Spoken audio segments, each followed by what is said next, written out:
Insane in the Membrane. Hello and welcome to another edition of your favourite podcast, Insane in the Membrane, with me, Rich Wilson. And this week I'm joined by a very good friend of mine, Mr. Alistair Barrie. Hello. Hello, Mr. Wilson. How are you? You all right? I'm good, thank you. I'm good. And we find you in your office.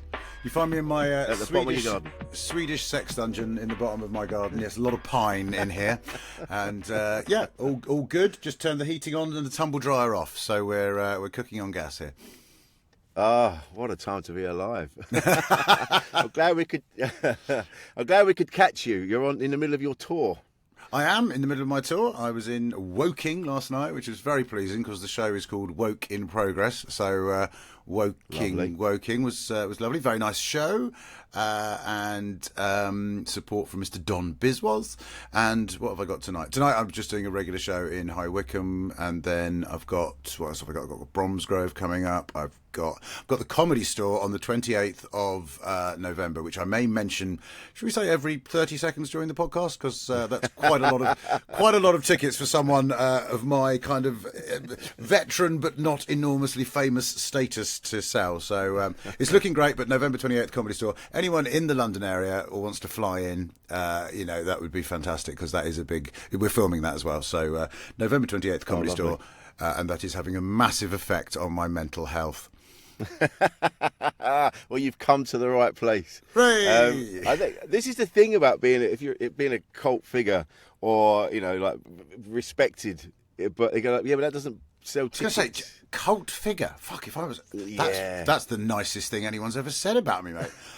I like the way cult. You went sort of cult figure, and then went, no, that's not right. Respected. Just going down to sort of. It's like, do you remember those old time out adjectives that would go experienced, and then and that was awful. And then I had 1 week once where I got experienced, and I was like, I've only been going about for 3 or 4 years.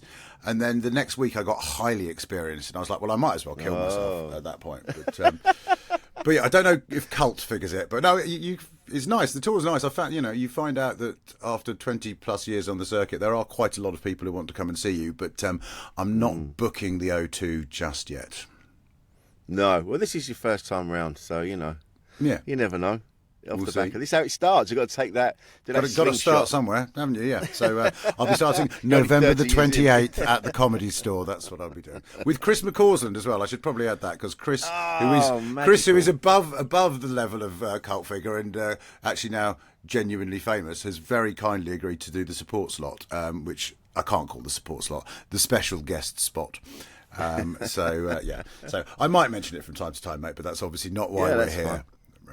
It's so no, but I mean, but as you said, it does. Those things like that do affect your mental health. For comedians, when you're doing the circuit, it's someone else's job to sell the tickets. Yeah. But when it's on you, you don't realise how stressful that is. It's a lot. Well, I think it's also that that sort of, for want of a better phrase, monkey on your back anyway, that you're always kind of going, I should be doing more, I should be, especially at the moment, I should be doing my TikTok and I should be doing my Instagram and my Reels and all that, and what can I do? And I think that's a genuine feeling we have all the time. But when you've actually got a tour, it's like the Edinburgh Festival, isn't it? It's kind of like the Edinburgh Festival, but not in Edinburgh, where you're in a town full of people doing it. It's everyone is, when you've got a tour, you're kind of like, if you're not someone who knows they can announce it and it sells out, you are constantly kind of on edge, going, oh, can I sell tickets for November the 28th at the Comedy Store? I think every 3 minutes we'll do it. Okay, all right. I'll set some sort of alarm up. Well, the other one was 5 stars in the Scotsman. So when are you going to put that in? That's going to fit in somewhere. Well, since you brought it up, it was actually the Scotsman and Scotland on Sunday, and this year the student newspaper. But no, but that's the thing, isn't it? I mean, we've had this conversation many times, and I've seen you do it in Edinburgh as well, where you just go, I don't want to be the sort of constant cheerleader for my career, but someone's got to fucking do it. And, absolutely. And there used to be a thing like a sort of amnesty, as sort of the earlier days of social media, kind of, because when I first went to Edinburgh and there was no Twitter and there was all, you'd buy the Scotsman at the end of the day, and if it was good, you'd put it up on your poster, and that was about the level of your reach, was something Pritt-sticked to a poster. But then very rapidly it became this like thing, especially in Edinburgh, of sharing everything, and people with decency like you and hopefully me going, look, I'm terribly sorry. If you want to mute me for the month, that's absolutely fine. But I am going to be, I am going to be so fucking boring for the next few weeks. And I mean, bless them. Anyone following my social media at the moment must be going, good God, really still? But actually, the other thing we always forget is there's a lovely quote which I've always liked, which is we would think a lot less about what other people think of us if we realised how rarely they do. And yeah, it's lovely. Yeah. I think that's lovely. And also, when you look at things like social media and you're there going, I've subtitled this video, I'm getting that out there, I'm hitting with this, I'm hitting with that, what's my views? What you actually forget is that the algorithm isn't your friend, and so much of it isn't seen, and you might get thousands of views or something, but it just disappears into the ether. So which is another sort of weird thing for your mental health, because you're putting all this effort in and then going, everyone must know about November the 28th, and they don't, because the Facebook is not paid to be your publicist until you pay it, and then as far as I'm concerned, it doesn't seem to be doing a particularly good job there either. No. This is it, and I've noticed on TikTok now you keep getting invitations. Oh, you're eligible to be a TikTok seller, and all that shit from Wish that's on there. You're like, what? I'm not. Well, and you see people doing it. You're like, oh, come on, really? Is this where we're at? But you see, but we're all. It's like everything, isn't it? It's that old line about advertising. Half of all money spent on advertising is completely wasted. It's just trying to work out what half. I've taken out a couple of Facebook ads and gone, no, I don't know if they're having any effect.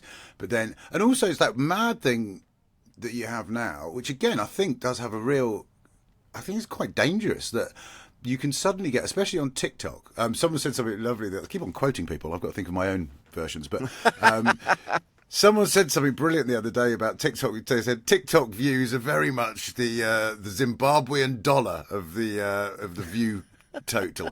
Because I did a video on TikTok a little while ago, which is an old routine, and it got like 100,000 views in a day, and you're kind of going, God, can you imagine that in 2002?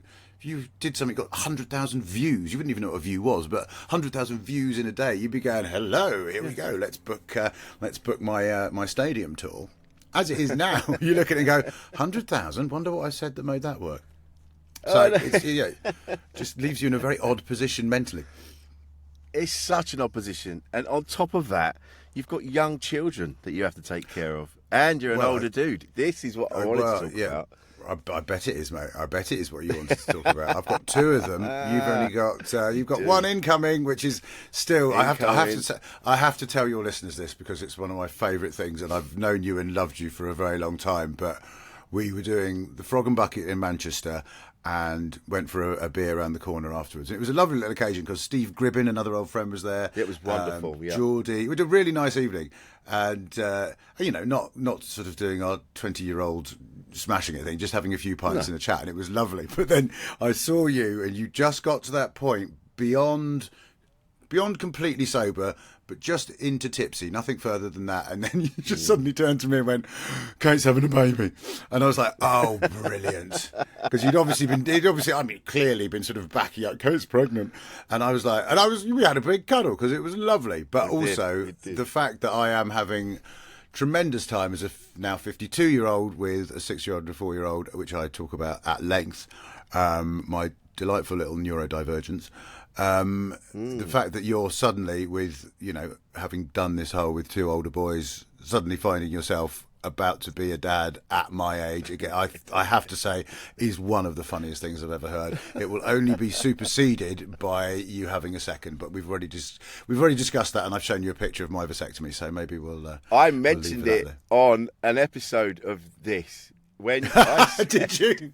So I've already appeared on this. You've already appeared, and now you're here. I did mention. I did the whole thing when you were saying, "You're going to have another one." I'm like, "Absolutely not," and back and forth, and then talk about getting a snip, and then you sent me a picture of your green and blue balls. Funnily enough, I was doing a gig with Marcus Brigstock the other day, and Marcus is a couple of months younger than me, but similarly, he has two nearly grown-up children and has just had a little one with Rachel. And I was like, very rude of me to ask, but is that you done? Because obviously Rachel was that bit younger, and he was like, no, I'm done, absolutely done. And I said, oh well, and I mentioned you, and I went, I was telling Rich Wilson about the snip, and Marcus went, oh yeah, actually I might need to talk to you about that because I think that's something I might want to look into, and I said, well, I'll tell you what, because I've got a whole routine about it because it was a majorly painful thing, and I don't want to put anyone off having a vasectomy. Mine was hell on legs, and I said to Marcus, and I did this show. It was a really lovely show at a golf club, Sundridge Golf Club. They were so posh and lovely. It was one of those dream gigs. Oh, look at the amusing gesture. It really was that. And it was a belting. But I said, I'm going to do this routine. And I got to my allotted time and realised I hadn't done that routine. So I just finished on my vasectomy routine and came off. And Marcus was like, yes, well, I won't be having that done then. So. It has genuinely, seeing that picture, has genuinely put me off. Well, do you know what? One of my best mates from the Isle of Wight from many years ago, coincidentally also called Richard, he had a vasectomy done and sent me his picture. So it's almost like a tradition has been established. Although my favourite thing about that was that he sent it to one of his other very, very dear friends who thought it was so funny. It's a very similar picture, but basically clearly some deeply bruised chicken flesh. He sent the picture to a mate of his, a really old mate of his, who thought it was so funny he put it on his phone as his screensaver, and was in a really high level meeting at some sort of glass walled office in the city. And Richard phoned him, and so when Richard phoned him, this comes up because that was his screensaver for Richard's address. And they all looked at him. In the middle of the phone, this ball started bouncing around in the middle of a glass table. Oh right, fucking hell. What was this? Because I've not really. I know a few people that have had it done, but I haven't spoken really in depth about it. On the day that you were going to go and have it done, what were you feeling in the morning, like on the way before? What was your? Well, I thought I had a very kind of, my equilibrium towards things like that is fairly standard. I mean, I come from a medical family. I've had a couple of operations in the past. I've never been bothered by medical stuff. But I mean, a good example actually is, my wife Emily had breast cancer 2015, and this was actually a very interesting thing about this, which feeds into what we'll be talking about. As soon as Emily was diagnosed with cancer, I mean, I was actually in Afghanistan at the time, but that's a whole different story. I was like, right, okay, so that's what we're going to do, and I was just calm as you like, because I think I always thought it was because I came from a medical family, having, like every other comedian on God's clean earth, recently been diagnosed with ADHD. I was talking to someone else who isn't a comedian with ADHD, who, when he got his diagnosis, and he's much more obviously kind of ADHD than me, when he got his diagnosis, his mum said, that's interesting because you're really good in a crisis. And that's quite a common thing about ADHD people, is they are really good in a crisis. Like loads of A&E doctors and what have you are of ADHD because they kind of focus in a crisis because their brain is basically constantly in crisis. It's always like a bit like we were talking about earlier, that kind of monkey on your back going, you got to do this, you got to do that, you got to do that. And there's a lovely phrase that someone used for ADHD. It's like your brain is constantly 40 tabs open, which I always love because I've always got too many tabs open. I mean, I'm looking at my computer screen now going, why have I got 4 tabs open when I'm doing a podcast with Rich? That's fucking insane. And so my general approach to anything medical, excuse me, is pretty calm. And the other thing is, I didn't want to have a vasectomy. But when your wife has had breast cancer, chemotherapy, radiotherapy, double mastectomy, reconstruction, then you're told you can't have children, so you've gone through IVF, but then you don't need the IVF because you managed to have 2 children, actually. The first one, Em, was in labour for 5 days. Obviously, the second one, something had cleared out of the way because the second one took 22 minutes. But when your wife's done all that and then goes, you need to get the snip, I mean, you haven't got a leg to stand on. What I didn't realise was that afterwards for 2 weeks I wouldn't have a fucking leg to stand on. But I went into it kind of calmly. Wow. I went into it very calmly, thinking because I trust the medical profession. My dad was one, and I'm always slightly amazed by people who don't. But then you look at the way the NHS is now, and I talk to my parents, and now that my dad he's been retired 20 years, and he's not that well, and their interactions with the health service, they're like, but this is awful. I mean, and I'm like, this is what the health service is like for everyone.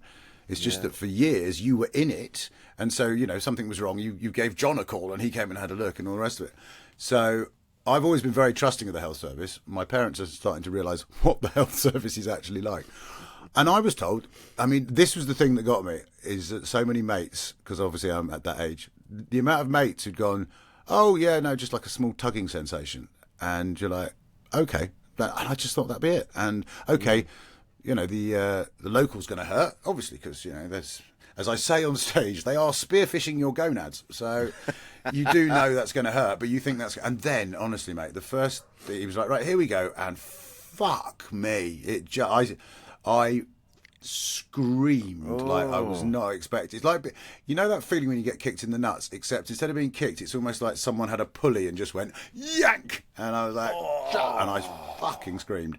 And then apparently it might be because I had years and years ago, I had a little, basically this is not something I was going to discuss in public, but it's I think we can do that. I had something called a varicocele, which is basically a varicose vein in your bollock, and it's just like a little lump, and that was 30 years ago, and they tied it off, and it was all fine. And I'd gone for a consultation before, and they said, no, you have to have the consultation because you've had that, but it'll be fine.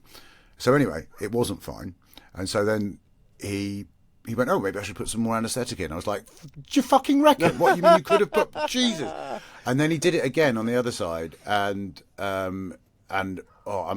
my knee shot up so fast, it smashed him in the shoulder and sent him flying, which was genuinely my favourite part of the whole day. And afterwards, I was like, he went, I don't know why. Well, the phrase he actually used at the time, which still drives me mad, was, that is an unusual level of discomfort. Which is like, fuck off. And afterwards he said, I know this is, I do have to ask, was it painful? And I know, clearly it was, but I have to ask this on a scale of, because I think most people say on a scale of 1 to 10 it was about a 5, it was a bit uncomfortable. And I was like, fucking 10, mate, that was a 10. Ow. And then you're all strapped up, and I sort of went back to my in-laws and stayed on the sofa for 2 days. And I thought I was okay after that, and then I probably did a few too many steps that day, and then a week later I was still not right, and then it eventually calmed down, and it all seems to be all right now. But I was under the impression the actual process itself, the operation, would be just a little itch, and fuck me, it was not. And then they said, I said, was it? And he said it might be because of the varicocele, and I was like, you said before it wasn't. And he went, well, we were probably wrong. Fucking cheers. So I don't want to put anyone off having one, but anyway, but I probably have. God. Good Lord. You know what? Yes.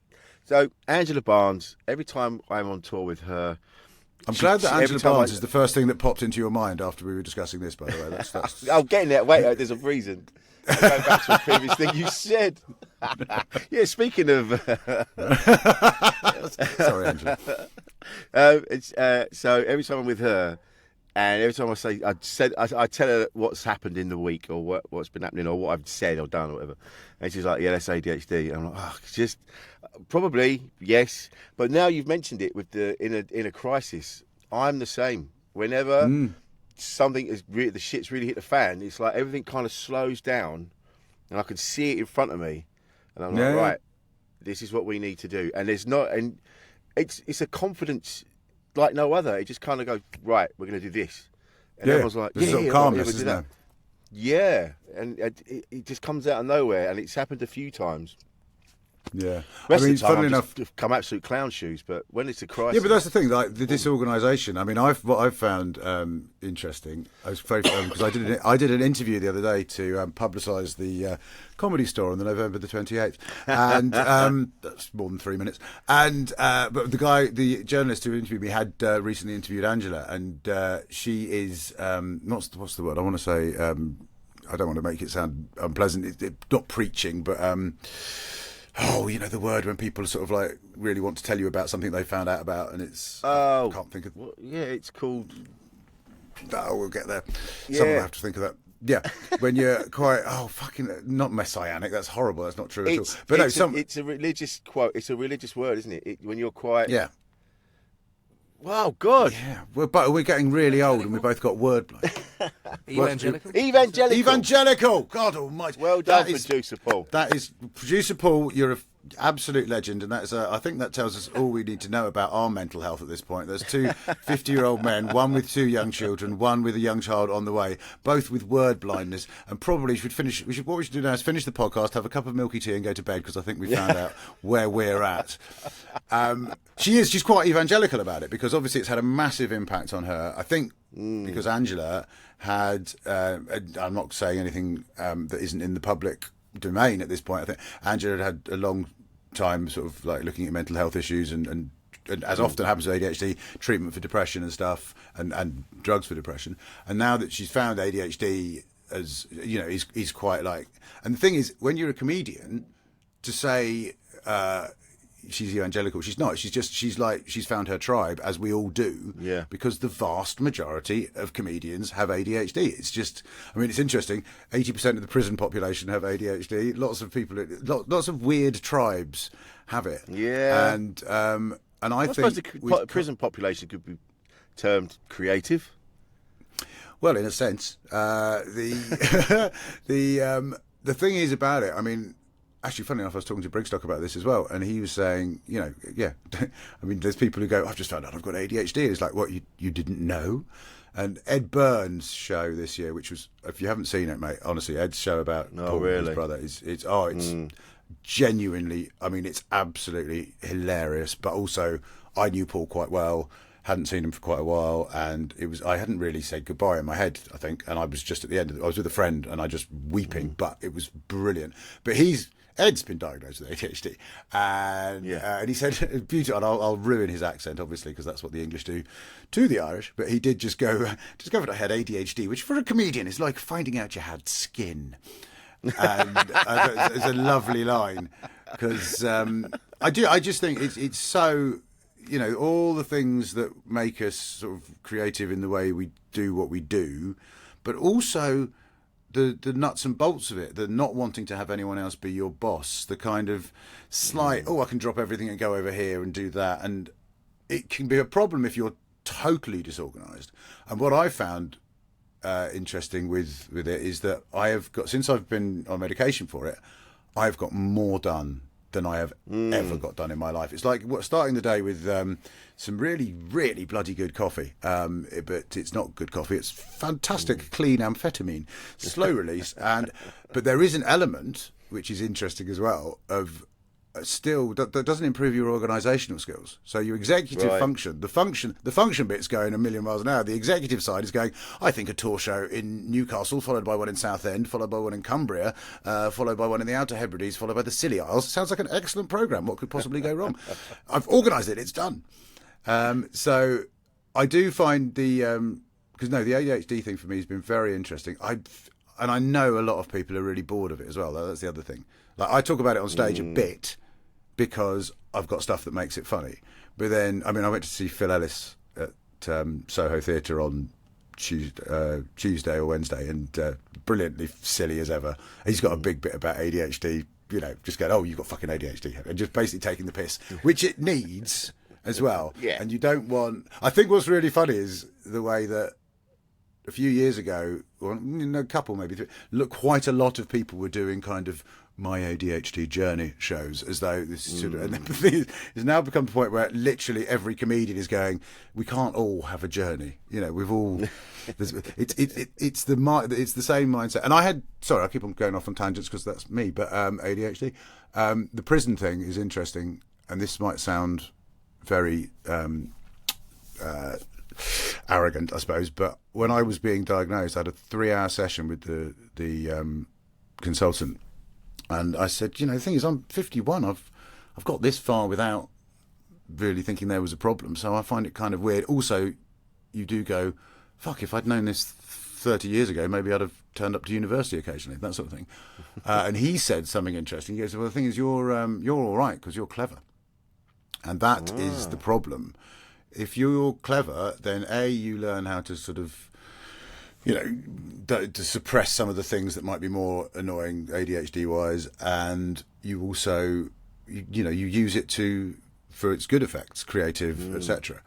The problem with, he said, the problem is, it's a terrible thing to say, but it's the people who aren't that bright who've got ADHD, who aren't educated, and it just causes behavioural problems that then they're treated as a problem, so then they just behave worse, and it exacerbates the problem, which is, sadly, why so much of the prison population has ADHD, because when they were kids they were told they were wrong-uns, so they behaved like wrong-uns, and you just go down a slippery slope, and it's awful. That's why I think this is one of the positive things about us, everybody now talking about ADHD and making it mainstream, for want of a better word. But it's interesting. Because it means things are getting looked at. It is, but then you get someone like Lee Anderson, the Tory cunt, let's be honest, saying, oh, this isn't ADHD, it's just bad parenting. And funnily enough, I mean, I'm sure we could talk at some length about my parents and their view of these things, which is not... well, as we were, funnily enough, talking about Victorian things before we came on air, my parents are living presently on the Isle of Wight in the Victorian era. She's still very much alive and living in Osborne House. And I love my parents dearly, but they are a bit like... It's that thing going, well, it's just what people are. And it is what people are. But at the same time, I look back now at how terrible I was at revision. I was shit. But I was really good at exams. I was academically very bright, but didn't really apply myself because I didn't need to. Because I was just naturally pretty gifted, mostly in the arts. I wasn't that good at science. And I look back now, and university is another big one. Because I got away with it all the way to university. I got straight A's all the way through. Applied to Oxford, didn't get in. Ended up at King's College London. Didn't want to be there, and I just did nothing. And a little bit of me goes, if I'd had the motivation, that might have changed things. But there's no point. There's no point in looking back at something that happened in my late teens, early 20s, and regretting it, because what are you going to do? But if we have a more sensible grown-up conversation now, my kids both are showing definite signs of ADHD and possibly ASD, and we're having to have them looked at privately because the NHS is such a bin fire. And my wife is incredible, and she's such an amazing advocate for them, and the reading she does, as I say in the show, actually, I don't do the reading, I've got ADHD. But she, you know, if we can help them, all you want to do as a parent is help your children to achieve their full potential. Yes. And we were staying with my mum and dad over half term, and I love them dearly, but it is, you know, literally, they can't say anything positive about anything. I mean, I had a joke in the show before last about taking my kids down when they had COVID to try and pass it on so I get the house. And then said, you know, I realised that was ridiculous. No way my parents were going to get COVID because they can't be positive about fucking anything. And I mean, I was down there, and honestly, it's like, you know, oh, well, you put a lot of water in the kettle to make. Oh, yes, I have. But just, and then she looked. I didn't know. And I know you'll like this because you're a trainers man. I had a lovely new pair of Gazelles Emma bought me for my birthday. My mum went, "Oh, I do like those trainers. Not that I approve of trainers." And you're going, "Oh my, do you approve of anything?" But when the ADHD thing came up, the reason I looked into it is because Beth Black came to stay, and she basically showed my wife the symptoms, and my wife looked at me and went, "That's fucking you." Yeah. And that's when, and we realised maybe the kids were behaving like they were because it's genetic, 80% pass on. And so I'd mentioned this to my folks because I wanted to keep them in the loop. You do a questionnaire, and the really interesting thing about the questionnaire, if it's done properly, is you do one, your partner does one, and if possible, your parents do one. So mine was like, loads of things was like sometimes, or often, always. Or, mine was often, Emily's was always, and my parents were like, oh, very rarely. And on my mother, bless her, on the bottom of the questionnaire wrote, like it's a multiple choice. You don't need to write anything on it. At the bottom, my mother wrote, "We think it's ridiculous we're asking these questions 30, 40 years after the fact. He was a very normal young boy who's grown into a very positive man." And it's like, Jesus, where did that come from? And so they think it's rubbish. And then I get the diagnosis, and my parents have this incredible ability that if something happens that they don't want to engage with, they pretend it hasn't happened. It's like that monster in Hitchhiker's Guide that's so stupid that if you put a bag over your head, it thinks it can't see you because you can't see it. And I parked it. I wasn't going to go into it because I didn't see the point particularly. And then I wanted my parents to be involved with their grandchildren, and I said, look, we are doing this because they are a real struggle. And I've been trying to communicate to them that the kids' behaviour has been really difficult, and to the extent that we've gone, it shouldn't. We know that bringing up kids is hard, but should it be this hard? So we've sort of gone down this route, and we are looking into it, and we've already had a couple of assessments that seem to indicate we're correct. But I'd mentioned this to my parents, and then we're down there for 2 days. They live on the Isle of Wight. They see the kids a couple of days every few months, and after a couple of days, we were about to go back. And my mother said, and I was saying something about having difficulty getting the ADHD drugs at the moment, which is quite a sort of global problem. And I just mentioned it to Emily because I'm all right, but I was saying, I think I might have to go, blah, blah. And my mother went, oh, is that your drugs for something? And I went, no, it's actually my ADHD drugs. And my mum kind of went, oh, yes, well, we haven't talked about that, have we? And I was like, no, and immediately moved it away from me because she doesn't want to engage with that. She went, no, because we've decided, this was a brilliant phrase. I saw Emily's face just go, I saw it go from 0 to, she went, we've decided there's no problem. I was like, sorry? We've decided there's not a problem. And I went, do you know what, Mum? I'm not actually going to discuss this with you because you don't know what you're talking about. And you're disagreeing with professional opinion. And my mother went, well, actually, I was a children's ward nurse. Yes, in the 60s with autistic children. Autistic children in the 60s were severely disabled children, severely, and physically as well as mentally. And that was autism then. The whole definition has moved on massively. And I went, and I just knew I was going to get angry. And I have a bit of a rule with my parents that I can't really stay longer than 2 nights because I will tell them to fuck off. And they'll make me angry and I'll lose my temper and it's not a good thing. And so I kind of went, I can't talk about it. And my mum, and I heard Emily say this, and bless her for this. And my mum was like, well, we think your children are wonderful. And Emily went, I don't think my children aren't wonderful. I think that they have a possible neurological condition, which your son has, and you've refused to even enter into kind of entertaining, which has been incredibly hurtful to him. Now, being me, I don't think it has been incredibly hurtful to me because I'm just like, that's my parents, that's the way they are, blah, blah, blah. I love them dearly, but they are what they are. But it was the idea that my mum kind of was, they're wonderful, they can't possibly. And we kind of let, Emily then spent the next 2 days just really worried that she'd upset my mother. And I was like, yeah, don't worry about that, love, she doesn't get upset. But yeah, is that I mean, the older generation just going, when I told them about the possibility of an ADHD and ASD diagnosis, the 3 things my mum said were, well, we wouldn't tell you how to bring up your children, but we just think more discipline. And the thing is, more discipline with the way my kids are is just going to make life fucking hell. If you're every second of the day going, sit still, do this, do that. I mean, Fen, my eldest, she was getting moved around at school and put on a different chair because she would fidget. And if she was on a chair, it let her legs wobble about, which is quite common with ADHD children. And I said to my mum, oh, she's been put on a chair away above the other children. And my mother was like, to make an example of her. And I was like, no, not to make, because it helps. Then she can her concentration is improved if she can sort of like move her legs about. So. Yeah. But she said more discipline. I'm like, all right, well, because I don't know about you, and obviously you're going to have this all over again, but you had your boys many years ago.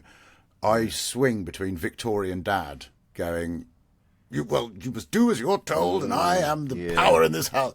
And hippie dad going, hey, you just want to let them express themselves and they'll find their own path. And I hate both of those cunts, but you've got to be somewhere in the middle of that. Yes. But the fun, what did they say? They said, we think more discipline, which was interesting when we took them down, because my mum was just basically rude to my kids for 2 days, and Emily was looking at me going, why is she being rude? I said, is she trying to discipline them? And I was like, I think that's what's happening here. The other one she said is, it was great. She goes, well, we think you're doing too much reading and scaring yourselves. And I was like, that's funny. You never said that when I was doing my A-levels. And then the last one, because my dad was a doctor, and we have a kind of culture that we've inherited from the States of suing doctors, especially when they've done nothing wrong. But, my dad was a gynecologist. So if someone had a baby that had a birth defect, they would sue my dad. And he had people saying to him, we know you did everything you could, but we can get some money. So that's what we're doing. So they are very anti-litigation. And my parents are like, yes, well, we think the reason all these people are discovering ADHD is because teachers are scared of getting sued. And I was like, no one on the planet has thought of that apart from you. So their sort of approach to it was quite interesting. And I think it's safe to say they're not on board. You mention Emily a lot, and she's an absolute powerhouse. What she's been through is I don't have the words to describe it. Like, she's faced like the worst thing imaginable and come out the other side. Being married to a comedian, exactly. Right. That's what I meant. Yeah. But to come through that and then still have that fight that she has is incredible. It must have been a really difficult period for you all.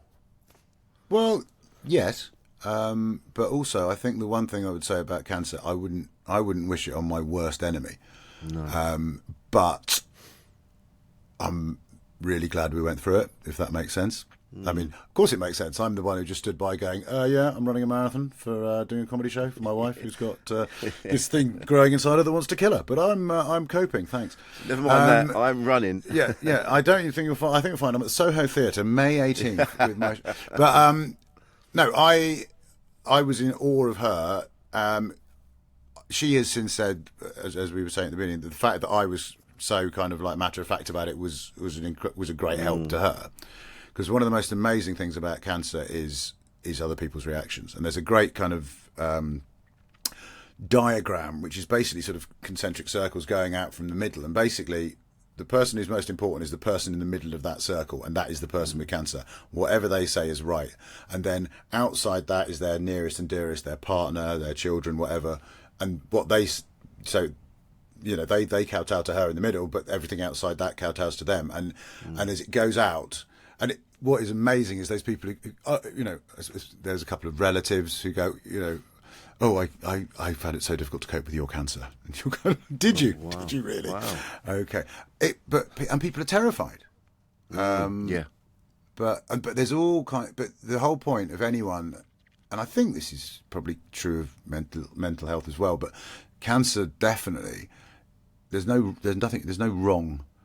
What you're doing is not wrong. What you're doing, everyone's thing is different, and the way everyone approaches it is different. Some people want all the knowledge. Some people, like Em did, some people want to just go, I'm just going to just stand back and let them do what they're going to do. All this kind of, oh God, you're so brave. And Em wrote an amazing essay about the fight and how people talk about the fight. You go, I'm not in a fight. I'm a battleground, and there's a fucking fight going on inside me. But that's between cancer and drugs. It's not me. I'm not brave. I'm just dealing with being a battleground. So that's excellent. Well, basically, the sort of the view of people from outside is, but it can be entirely. I had a couple of occasions when because I did do the show about it, and I had some wrong information. I thought stage 4 cancer meant that you were basically terminal, and this woman accosted me outside my show in Edinburgh and went, "Can I just tell you, stage 4 is not terminal?" And I went, "Sorry." She went, "I've got stage 4 cancer and I'm not fucking terminal." And then sort of talked down, and then we had a bit of a chat, and it was fine. And because I was immediately like, "I'm so sorry." Bless her, she sent me a message on social media that evening going, "I'm so sorry. I basically verbally attacked you outside your show, and I thought your show was great. It's just that, that's it." And I went, "Listen, whatever you say is right." And more importantly, she educated me, because it isn't necessarily terminal. No, I thought it was, misunderstood some. No, basically, I mean, stage 4 is not good. It's metastasized to beyond its original site, etc., etc., etc. But it is perfectly possible to recover. It's less likely because it's another stage on. And I was like, "Thank you so much for educating me." And I need to hear shit like that, because I don't want to be getting that wrong, because someone else might not say that and come away feeling worse. But the really interesting one was, I was doing a show in Cambridge, a little village called Bourne, just outside. Yeah, I know. And it's outside Bourne Hall, which is where Emily and I went to get our IVF before she started chemo. Because you do that if you can. You do IVF before chemo, because chemo fucks your fertility. So anyway, This is all after the fact, all finished, kids, etc. And I'm doing a show in the pub literally over the road from Bourne Hall. And I did some material about going there. It was very funny when it happened, because when I came back from Afghanistan, when Emily had been diagnosed, don't know if you know this, when you do IVF, you have to clear your tubes out beforehand, then you give a sample a couple of days later, and if that's fine, then you wait a little while longer, and then you give the proper sample. So Emily, being the most organised person in the world, got this very organised while I was literally trying to get back from Afghanistan, and I got this.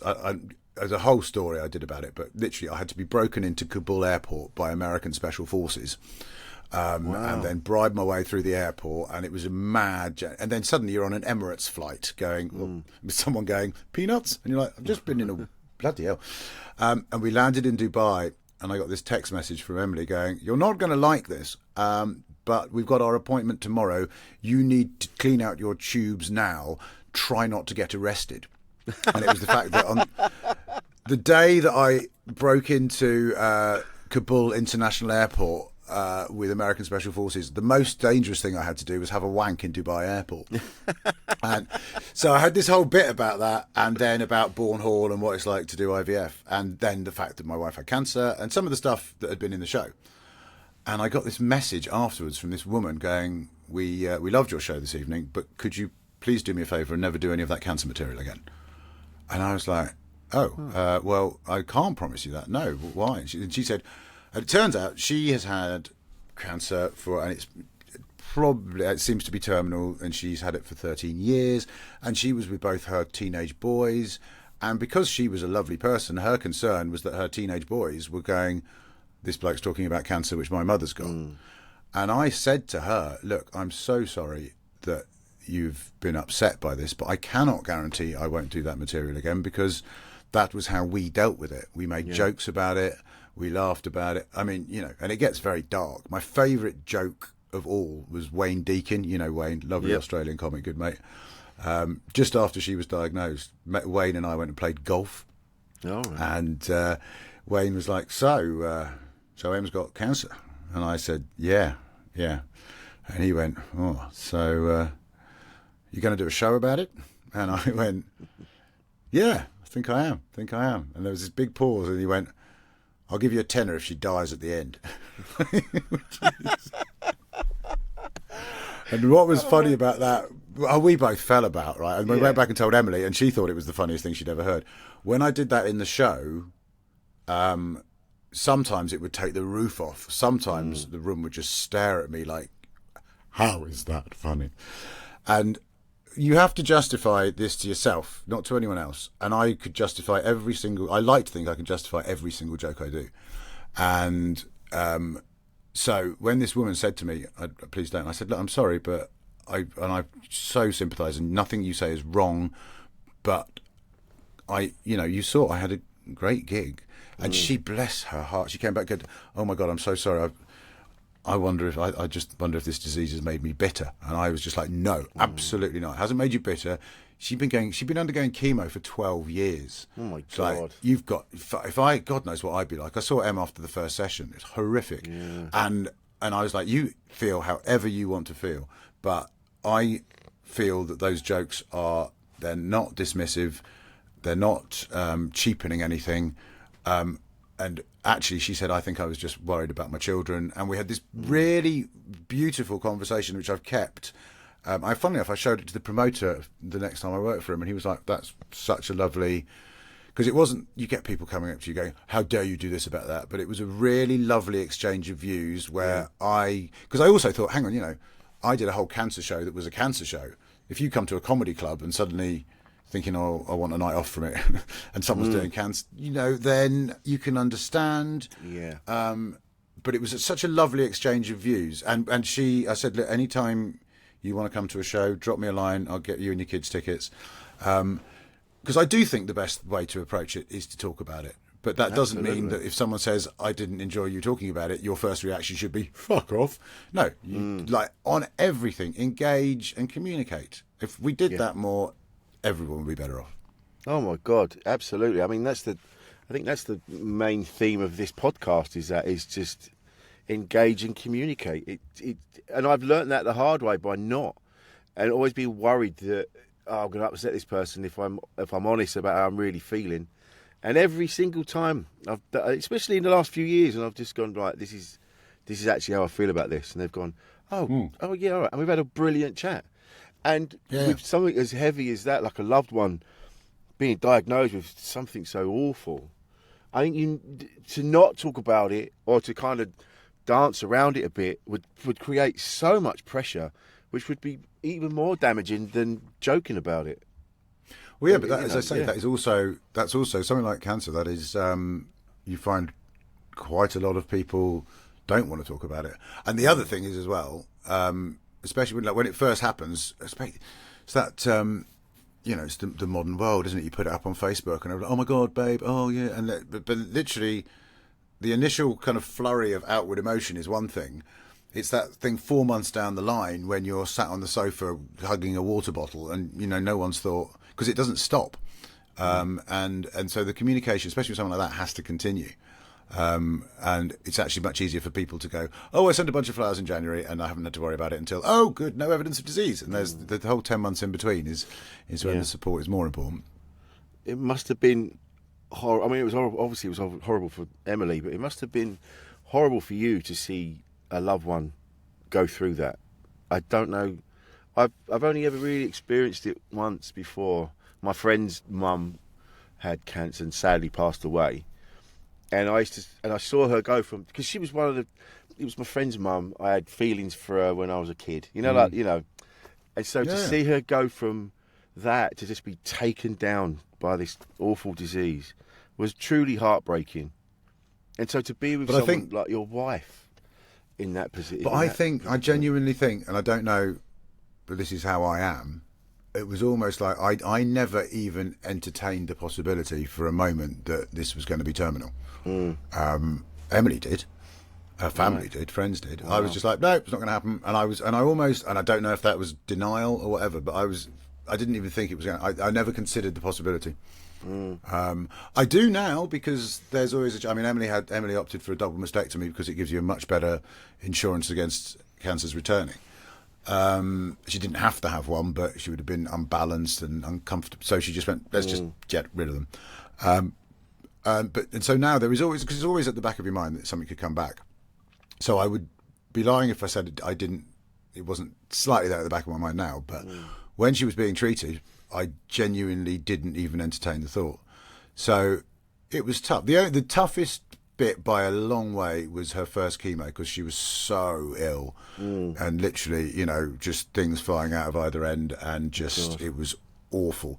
And then you are looking at someone you love in genuine pain, and you are utterly helpless, and that it's frustration and everything else. But I mean, what you said about your friend's mum, I remember a very good friend of mine, my family, like a woman who I knew as sort of like as my second mum, and her brother got MS, and I saw him going from a perfectly normal bloke to, terrible, like spasticated movement, and I used to help him smoke cigarettes, and that was heartbreaking, just because it's a physical embodiment of a physical disease. Yeah.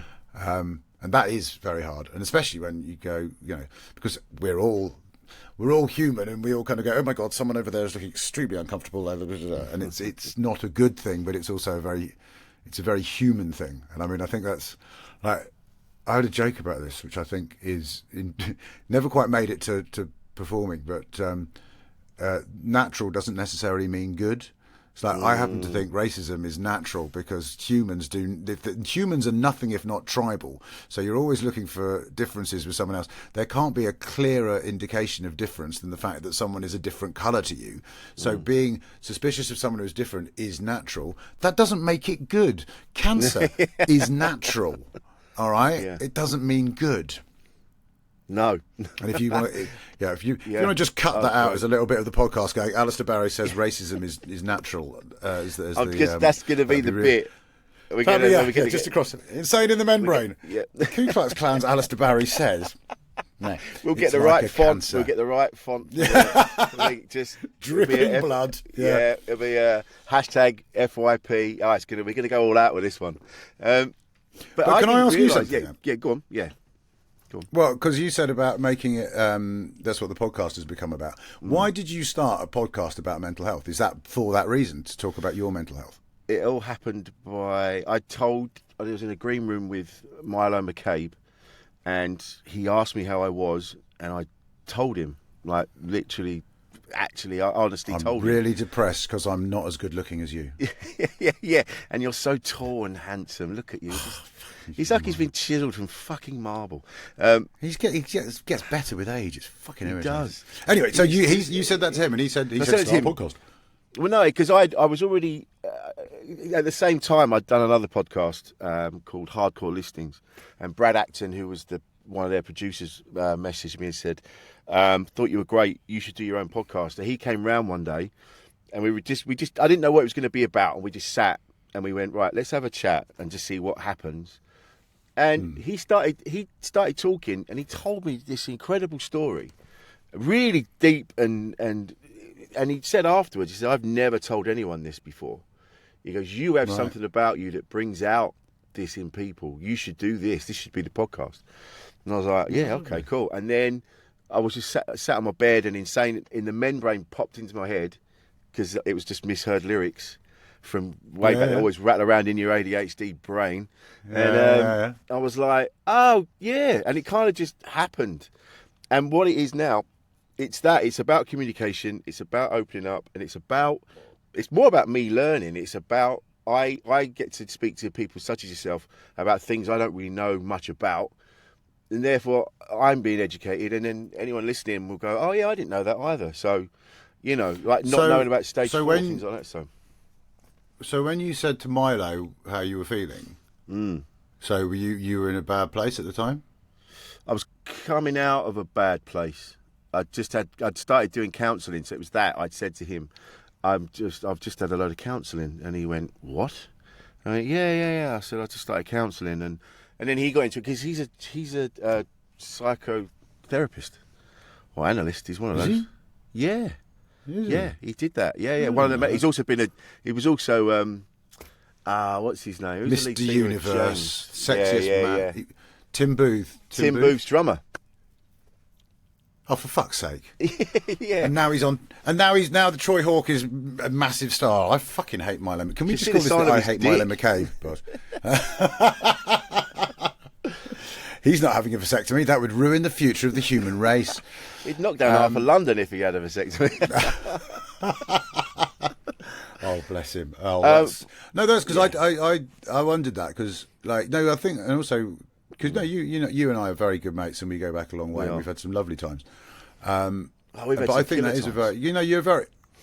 Yeah, we had some, but you're a very empathetic bloke, and that's nice. Because I do think that, but I don't know that I've ever talked to you about counselling and stuff, because I don't know. I think we're fairly open and honest with each other anyway. Because I have done more counselling as time has gone on myself, and it's quite interesting. I first went and got some counselling in like about 15 years ago, and I'd had a breakup that I had taken badly, but not really realised until I tried to unbreak it and realised. And basically, I was just in a fucking awful mood, and what it basically turned out, so someone said, you should go and see someone, and I did. I went to this woman in King's Cross, which sounds a terrible start to a story.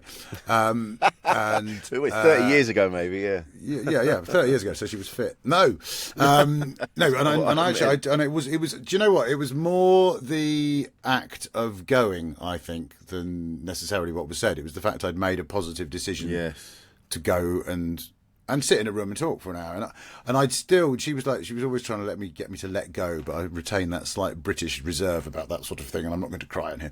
But what it basically turned out, I think, was that the breakup I hadn't got over was a fairly sort of brief relationship, a lovely one, but fairly brief.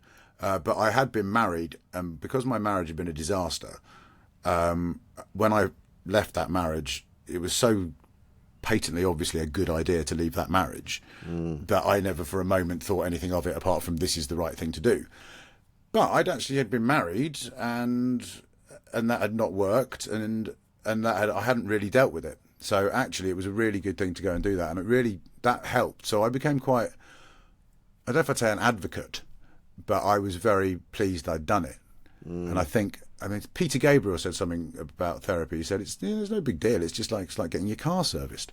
And I think if more therapy was available, so, because again, you go back to my parents' generation, and we got through the war. You were born after the war. Doesn't matter. And both my parents were born during the war. I hope they don't listen to this podcast. But they, I find unlikely. My father can't even work a mobile. But I'm distracting myself now. ADHD, brain gone mad. I thought it was a good thing to do, and then I stopped doing. I didn't do it for quite a long time, but I've done a bit of therapy since that. I haven't been so. I haven't found it quite as useful. But then I'm doing some ADHD coaching at the moment, which is interesting because that's sort of like partly going in hand in hand with sort of techniques for helping children who are ADHD. But actually, because I was having a tough time. This is what I think is going on, though. I think there is a massive problem with ADHD, with mental health. There's a genuine epidemic going on at the moment. We had 2 years of lockdown, which we are literally kind of approaching as kind of, oh, well, that happened, and now we move on. Don't need to talk about it anymore. Yeah. We definitely have PTSD, and we haven't dealt with it. We haven't dealt with it at all, and we don't want to talk about it, and we don't. I mean, interestingly, talking about my children, you get a thing, if they need extra help, you get a thing called NEHCP, which is educational help. I can't remember exactly what it is, but you need that to get them extra help within class. And that used to be for children of a certain level. There's now been such an exponential rise in the need for those, of the people being referred for them, that, I mean, it's massive, like seriously massive, like percentage-wise, I think it's 50%, but it's something like that. What have the government done? They've made the threshold higher.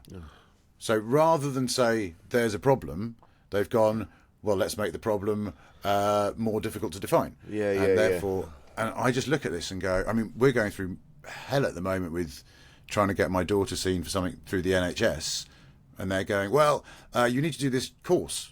So we do the course, and then we got another one going, but now you need to do that course. And we did that course. So we went to that course, and they went, yes, we're not running any more courses this year, but you might want to go to that course. And we go, we've done that course, but it's like a Kafka nightmare at the moment. And we're just middle-class parents with, luckily, the financial wherewithal to help our kids achieve their potential. Yeah. You look at the state of the place for those with less, which also impacts on your mental health. And I mean, I don't know about you. I did after lockdown, and with the kids really driving me mad, I went and did some therapy, which I found useful, but not. I don't know. I didn't feel it was really.